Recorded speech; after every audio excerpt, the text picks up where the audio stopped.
Here's a quick podcast for all you true crime fans. The case of the missing Reeses. It was me at the store with my mouth. Motive? They're Reeses. What was I going to do? Stop myself? Tune in next time to see if I do it again. Spoiler, I will. Wow, that had everything. Reeses, suspense, Reeses. One sunny day, a honeybee was merrily buzzing through an orchard when she stopped to collect nectar from a mystery apple blossom. She passed that pollen along to a Honeycrisp tree, and months later, the sugar bee apple was born. Naturally sweet, with layered notes of caramel, honey, molasses, and the perfect crunch. The world has embraced the sugar bee apple, a pure delight for snacking and baking. Download our new free recipe book and find a store near you at hellosugarbee.com. Sugar bee apples, from bee to you. New Lancome Absolute Longevity MD. Backed by 20 years of research and 5 patents, the formulas combine MitoPure, the #1 selling longevity supplement, with Lancome's exclusive skincare compounds. It's designed and clinically measured to work on 2 levels: the visible signs of aging, like elasticity and the look of fine lines, and the invisible ones, like the rate of surface cell renewal happening within the skin. Start your visible biological age reversal at Lancome.com/longevitymd. Hey weirdos, I'm Elena. I'm Ash. And this is Not Morbid. This is us talking about your magic with Michelle T. Oh my god. I actually remember the day that Your Magic dropped. I got like a alert on Spotify and I started listening because I will listen to anything Michelle T does. And I was like, oh, I have found my home. Your Magic is a podcast hosted by author Michelle T, and every episode explores contemporary spirituality and magic with like lots of humor and heart. Michelle's hilarious. Usually they read their guest tarot. I actually got the pleasure of having Michelle read me my tarot cards, and it was one of the coolest experiences that I've ever had. But there's also been guests like Japanese Breakfast, Phoebe Bridgers, who I love, and so many other people. And then there's also like a DIY spell or ritual at the end of the episode that anyone can do. But in this episode that we're going to give you a little preview of, the host Michelle T dives deep into Satanism and the Satanic Church and the Satanic Temple and explores what it actually looks like to worship Satan, because you guys know we have talked about Satanism. We've talked about Satanism before on this show, and I feel like, and I know you feel this way too, people have the totally wrong idea about Satanism. Absolutely, they do. We're always trying to make sure people understand what it's really about and kind of remove it from the caricature that has been drawn of it forever, including like the satanic panic kind of crap and all that stuff. It's not that, and that's exactly what this episode is going to let you in on. It's going to give you the cold, hard facts about it. Yeah, Michelle does a really great job breaking it down and explaining it. This is actually one of my favorite episodes of Your Magic so far, and that's saying a lot because they're pretty much all my favorite. And Michelle is a Massachusetts native. So obviously we are obsessed. We love a fellow Massachusettsan. So without further ado, here you go. You're going to enjoy the shit out of this. And you know what? If you like the episode, you can find the podcast only on Spotify. Or if you want to support them, which I think you should, they're awesome. We do. Support them at patreon.com/thisisyourmagic. And we do. We support them on Patreon. Lots of cool perks. You can also find them on Instagram and Twitter at thisisyourmagic. Do it. This podcast rules. Yay.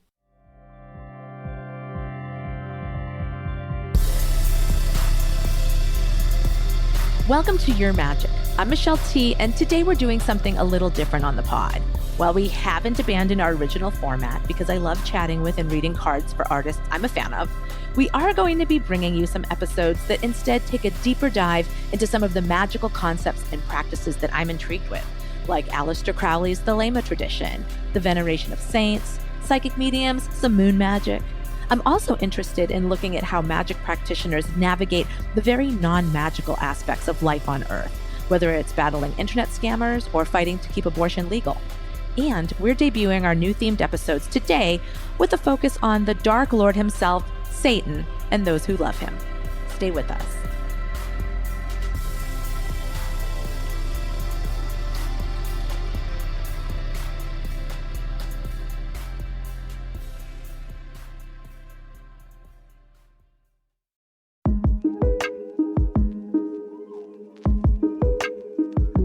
most of us know enough about Satanists to know what they're not. Like the accused witches of 17th century Salem, they too are not boiling babies in cauldrons or selling their souls at the crossroads. Some of us remember the satanic panic of the 1980s. We know that the cavalcade of talk show guests insisting that teenage heshers with pentagrams inked on their stonewashed denim were making human sacrifice in your backyard were not only not true, it had consequences. Like the West Memphis Three, right? That trio of goth hesher teens from Arkansas who spent most of their lives in prison for murders they didn't commit.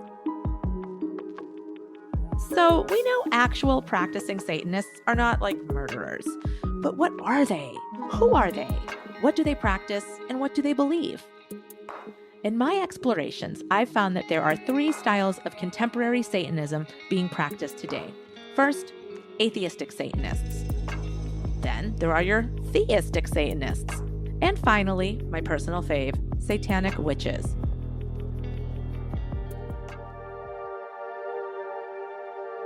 Let's start with the atheistic Satanists. They don't really believe in Satan, they're atheists.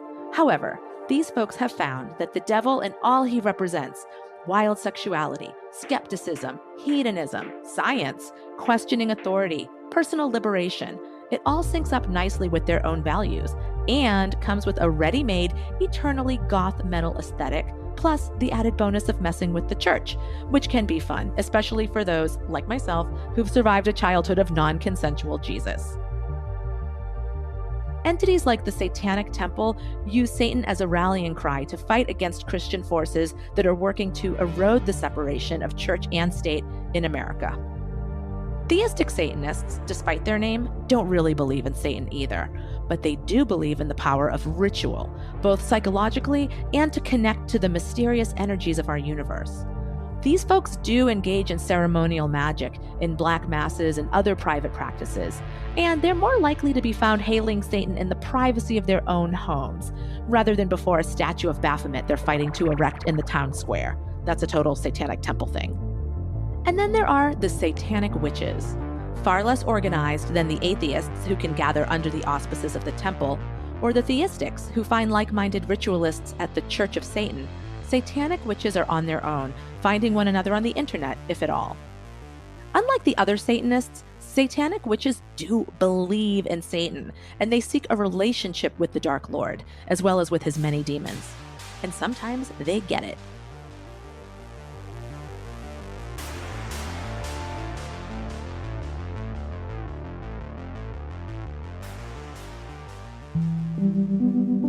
I found 3 practicing Satanists, one of each ilk, all of whom generously agreed to talk to me about what the devil means to them. So, my name is Seth Katz. My pronouns are he, they, or she in the gay way, she in the way that men refer to boats, and I identify as an atheistic Satanist. Atheistic Satanist does sound like a contradiction in terms. What is it? I don't worship Satan or any god, nor do I believe that Satan exists as some godlike entity. I believe that Satan is this representation of concepts like knowledge, power, freedom, autonomy, versus, this Judeo-Christian God that represents a lot of patriarchal, stifling ideals and is spoken and written about as being this kind of judgmental, almost hoarder and keeper of love and respect and knowledge that one must earn. Yeah, the Judeo-Christian God definitely has a lot of classic toxic masculinity. Not really an appropriate role model for our day and age. But Satan? Very interesting. I mean, I can only speak for myself, but I think a lot of young queers, a lot of young punks sort of come to Satanism in this sort of like reclamation kind of way. I mean, folks were referring to me and thinking of me as satanic in this like kind of negative sense for a long time because I am androgynous and alternative. I remember once here in San Francisco, I was getting on the bus going to the Haight, and I, like, on a good day, looked like somebody's 13-year-old brother, and I was wearing, like, fishnets and a black dress, and this guy pulls out a metal cross, and he's, like, waving it at me. Okay, this is wild because back in my youth, 1980s Boston, Massachusetts, I too was a bit of a spectacle on public transportation.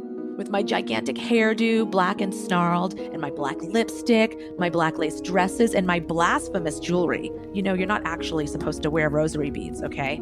I attracted a lot of attention. The famously mouthy, famously Catholic citizens of Boston took one look at me and decided that I was obviously worshiping Satan. And they wasted no time in warding me off via basic harassment, the flinging of trash, and the occasional wad of spit.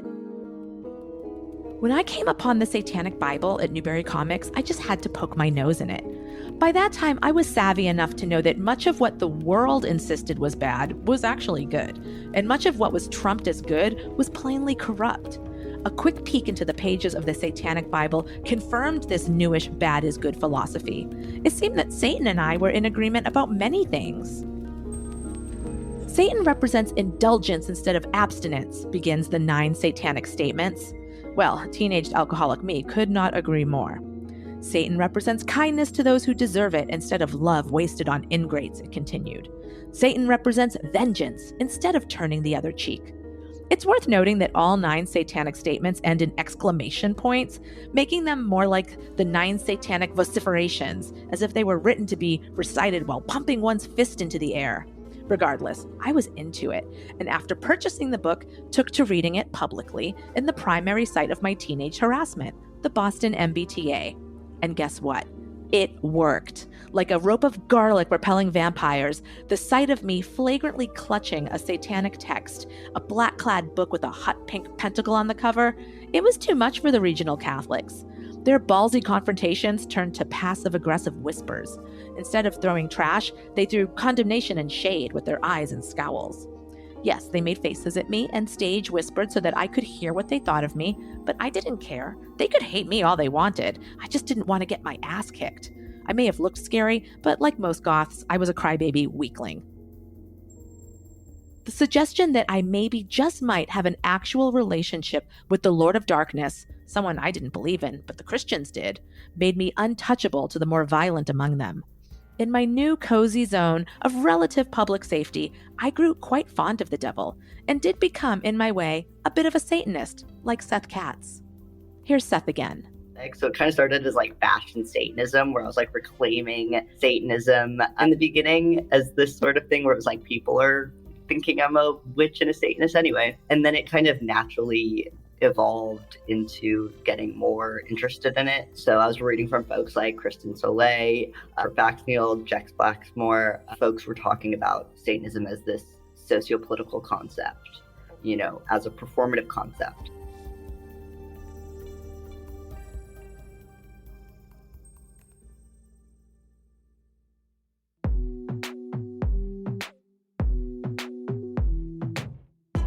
The go-to organization for atheistic Satanists is the Satanic Temple. Their hilarious but heartfelt and always a spectacle activism can be enjoyed in the documentary Hail Satan, which I really recommend. I love the work they do. You know who may not love them so much? Members of the Church of Satan. Though neither the church nor the temple really believe in the demonic entity known as Satan, I was told by a key member of the Church of Satan that Satanic Temple members aren't real Satanists. This isn't just the petty one-upmanship that plagues so many subcultures. Well, okay, maybe it is. To Church of Satan members, being a Satanist means you are engaging in specific rituals meant, if not to raise Lucifer, the church and the temple are in agreement that no such entity actually exists, then to use ritual for deep psychological growth and catharsis, and even to make contact with certain universal energies. The Church of Satan is engaging in magic. The Satanic Temple, however, conducts their ritual in public, and it does seem that the intention is more theater, punking the church and scandalizing the squares. To them. Now, you call yourself a satanic priest. Yes. Is that the opposite of God? No, because Satan is a god, too. Mm-hmm. Well, what are you, then? The dirty pope, or what? Oh, I guess you could call me that if you want to say the black pope or the dirty pope or the advocate of, for example, the kingdom of night or darkness. The Church of Satan is where the theistic Satanists gather, and it has a rather glamorous history, in my opinion. Its charismatic founder was Anton LaVey, author of the Satanic Bible, lover of exclamation points. He seems to have been born with a bald head, an iconic goatee, eyebrows that only grow more arched and sinister as he aged. He founded the Church of Satan in 1966 at 6114 California Street in San Francisco, a single-family home painted black that was the headquarters of American Satanism until the patriarch died in the late 90s, and then the house was shortly thereafter demolished. A real showman, LaVey had a pet lion and was often photographed mid-ritual, candles aflame, in a hooded cape that provided him with both a widow's peak and a pair of devil horns. Sometimes he wore a classic Catholic priest's outfit. Sometimes he had a snake. Often, there was a blonde woman in the picture with him. One such bouffant-topped femme was the actress Jane Mansfield. She'd met LaVey at some point after being kicked out of the San Francisco Film Festival for going commando beneath her pink dress. The two embarked upon a madcap romantic satanic affair. LaVey anointed Mansfield the high priestess of the San Francisco Church of Satan and put a curse upon her ex-husband, Sam Brody.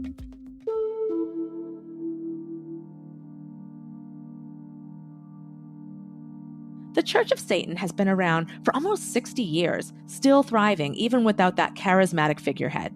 I wanted to know exactly what they were up to, ritually speaking, and found a member who would speak to me. My name is Bill M. I am a magister with the Church of Satan. I've been a member of the Church of Satan and a Satanist for over 20 years. Magisters are folks who have passed through 4 of the 5 stages of initiation in the Church of Satan, so Bill is almost at the top. He also has a podcast, The Devil's Mischief, on Radio Free Satan, and is a great person to explain to me what the Church of Satan, the first group to call themselves Satanists and have an actual religion called Satanism, is all about. It's not Satan worship, it is Satanism, so it's embracing the life-enriching things which have traditionally been given the devil's name.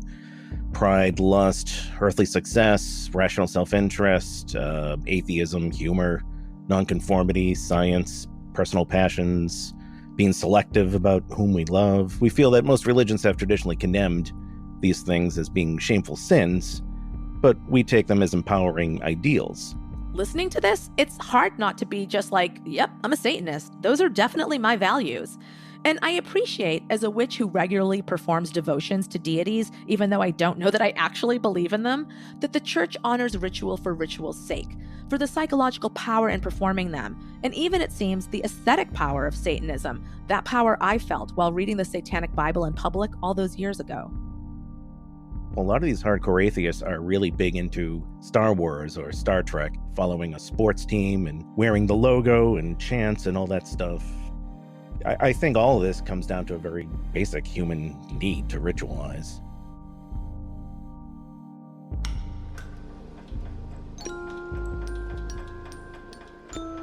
I too am a basic human with this need to indulge in rituals, and listening to Bill describe what goes down in a satanic ceremony, I was struck by how similar it is to the probably amateur magic I'm doing on my own at home.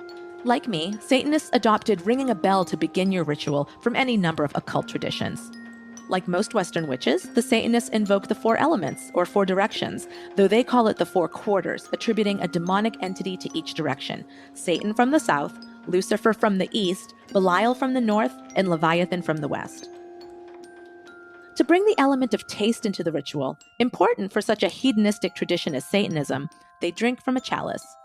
The bells and the invocations and the chalice swigging all serve to bring participants into that fantasy realm where emotions rise up and logic steps back. Primed for drama, they begin the ritual conjugations. In Satanism and in Satanic ritual, we have one of three different conjurations. Conjuration of lust or compassion or destruction. We incorporate the Enochian keys that have been used by Golden Dawn. We have our own different translations of that work for us. Okay, the Enochian keys deserve its own episode, and they might actually get one. But basically, it's an occult language that was dictated to a couple of 16th century occultists from angelic beings, okay? And as Lucifer himself is said to be a fallen angel, it does seem appropriate that the keys have been adopted for ritual by the Church of Satan.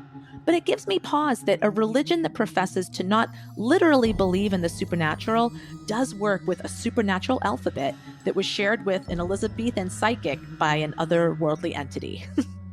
It is likely that the Satanists used the Enochian keys just to add another layer of esoteric drama to their rituals, but I found myself wanting to meet someone who hangs out with actual satanic entities.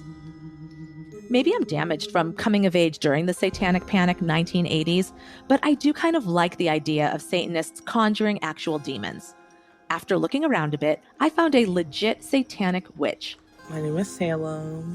I use they, them pronouns, hey, and identify as a satanic witch. Salem was ignorant of the whole Jesus-devil paradigm until they hit 10 or 11, and then their non-religious parents got into religion with surprising fervor, speaking in tongues and praising the Christian God, with little Salem along for the ride. Salem's parents weren't just super enthusiastic holy rollers. They were an exorcism duo, with mom casting out the demons while dad read from the apocalyptic book of Revelations. With the sort of hypervigilance I imagine a pair of exorcists possess, Salem's parents began noticing something a bit ungodly about their child. Growing up, they've always kind of pinpoint this energy about me. They've always been like, yeah, you're going to live so good for God and all this stuff. But in the same breath, they would always condemn me. I mean, you have the demon of homosexuality. You have the demon of, this, that, and the third. You have a Jezebel spirit. What's actually kind of funny is that they're right. They're right. I do have a Jezebel spirit. But that's what's always made me feel confident in myself. But Salem's parents weren't only metaphorically correct about Salem's spirit. The fact is, Salem did have demons, literally. As they got older and allowed themselves to actually respond to their natural attraction to witchcraft, meditations revealed to them that Satan's minions have been by their side since childhood, shielding them from some of the damaging effects of their parents' toxic beliefs. I actually feel like they were protecting me from Christianity instead of vice versa. I felt like they were protecting me from a lot of the dogmatic things that I was being taught because it affected my mental health so bad. I struggle with OCD. That type of brainwashing really, really fucks with you. It really messes with you. And I feel like the only demonic evil presence I had in my life were my parents' teachings, and the demons that were around me were this one's ours. You're specifically from hell. You're evil like us. You're a little weird. Don't touch this person. Satanism kept calling to Salem, with the devil using a famous tool for nabbing souls: pop culture. I got really into Chilling Adventures of Sabrina, right? Which is about satanic witches and stuff.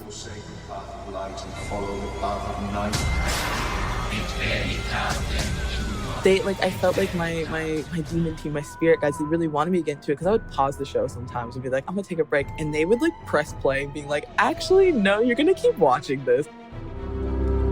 I'm the mother of demons, the dawn of doom. I've always felt drawn to Lilith, right? I'm Lilith, dear boy. And a lot of people have different interpretations for Lilith and who she is and if she's whether a demon or not, but she's the mother of darkness. Talking to Lilith, Lilith was like, I'm sending you basically 2 guardian demons to watch over you. I was working at a Spencer's gift shop and they had a demon tarot deck. And usually, with tarot decks, you feel being drawn to them, but this felt like a specific energy, a specific person in that deck was like, no, you come here. And I looked at it and I immediately knew who it was. I just felt it. And so I got the deck. And from that point on, I could feel that demon sometimes standing next to me, and it wasn't menacing, it wasn't scary, it was just kind of being like, hey, I'm here. Through continued magical work, Salem has made contact with many other demons, including, quite possibly, the Lord of them all. I have gotten into contact with Lucifer very strongly, and there's a lot of different feelings and theories within what aspect of Satanism and cultism you practice. If Lucifer and Satan are the same, are they different? Are they different channels of each other? He's been a really beautiful, I want to say cinematic, because the way that he's spoken to me in dreams has been in ways that I feel like not a lot of other guides have spoken me to and really touches my soul. And then there's Astaroth, who is connected to Astarte, Inanna, There's King Paimon, there's Leonard. Salem's relationship with Satan and Lucifer and assorted demons feels very cute to me, like a little world of Sanrio characters, kawaii chibi demons. And it is sweet. From that point, Salem really opened themselves to the presence of entities, and the entities came and revealed themselves to Salem. This is very different from the practices of atheistic Satanists, who seem more like libertarian performance artists, not that that's a bad thing, than witches seeking magic. And while the Church of Satan acolytes are practicing magic, the ceremonial rituals they engage seem less intimate and personal than what Salem has going on with their own army of darkness. There is a power in the darkness. There is a power. And I think it's okay to like embrace the darkness, even if it is negative or mean in the moment, like, because it's just what's a part of you naturally. You can't like get rid of that. You can't like let that go. And it's inspirational because it's forbidden. We are forbidden to be dark. I don't think people realize that. And embracing the love and light can easily sway into embracing puritanical beliefs and faux Christian beliefs. People don't realize that when you do embrace the darkness, you can embrace something that is different than what society is teaching you.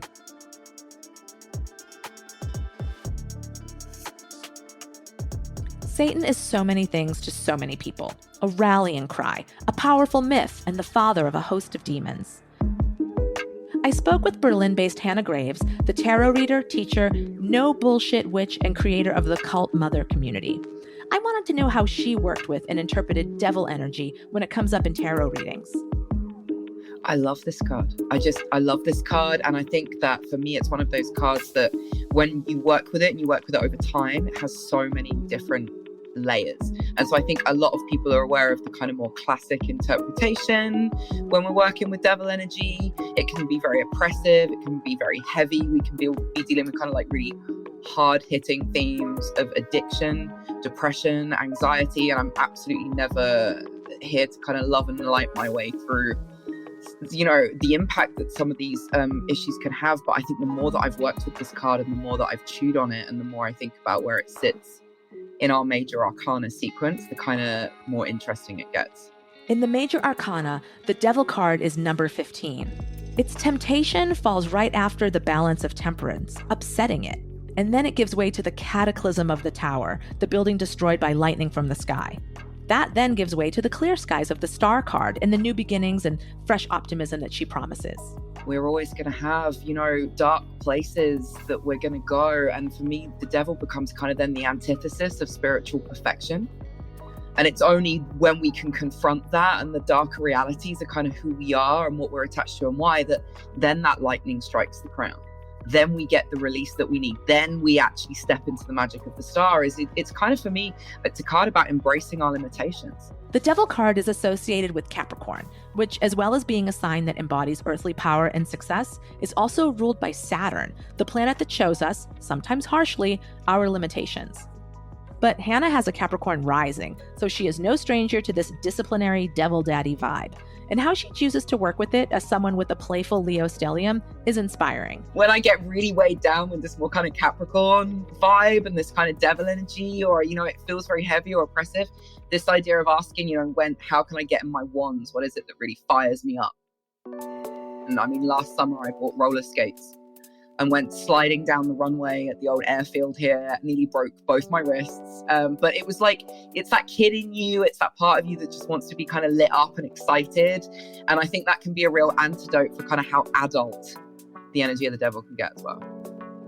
Doing something silly for the sake of it, I think can be a really good way of kind of confronting or kind of transforming devil energy. At the end of this day and the end of this episode, we're left with the reality that we all have a shadow side. The folks I spoke to today aren't interested in love and lighting away the emotions of what astrologer and witch Bran Taylor calls the night rainbow. Anger and jealousy, petty gossip, vengeance, cruelty, mean streaks, selfish drives. These all exist within us. Whether we want to transmute the energy to radical political work, ritualize it for psychological growth, invite demons in for support and understanding, or tie on a pair of roller skates and greet the heaviness with something wild and absurd, there are so many ways to work with this most human of vibes. At the close of the episode, I've concluded that the devil isn't only our friend and ally, the devil is us.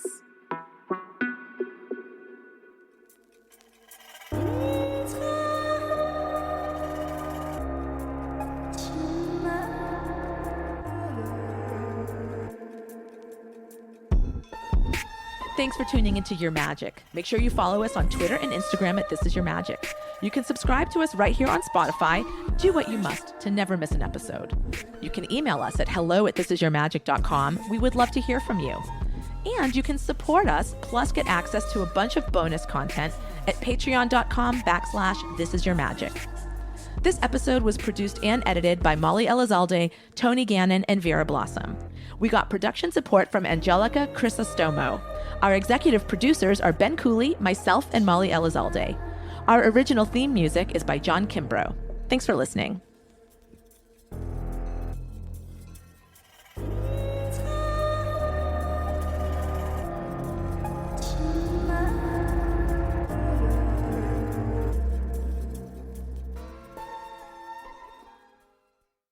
Waking up exhausted, foggy, and running on empty? For me, one of the missing pieces was magnesium support. That's why I added Magnesium Breakthrough by Optimizers to my nightly routine. It's a powerful all-in-one magnesium complex with 7 forms of magnesium designed to support relaxation, sleep, stress response, and recovery. If you're ready to feel more rested and have a great summer, go to bioptimizers.com/hags and use code HAGS for 15% off any order. I like things my way, my coffee, my schedule, and my treatment. So I talked to my doctor about self-injecting with the Vyvgart Hytrulo prefilled syringe, which contains efgartigimod alpha and hyaluronidase QVFC. It's injected under your skin, subcutaneously. It means I can inject in my space, on my time. It's my treatment, my way. Visit VyvgartMyWay.com. That's VYVGART myway.com. And talk to your doctor about Vyvgart Hytrulo, brought to you by Argenx.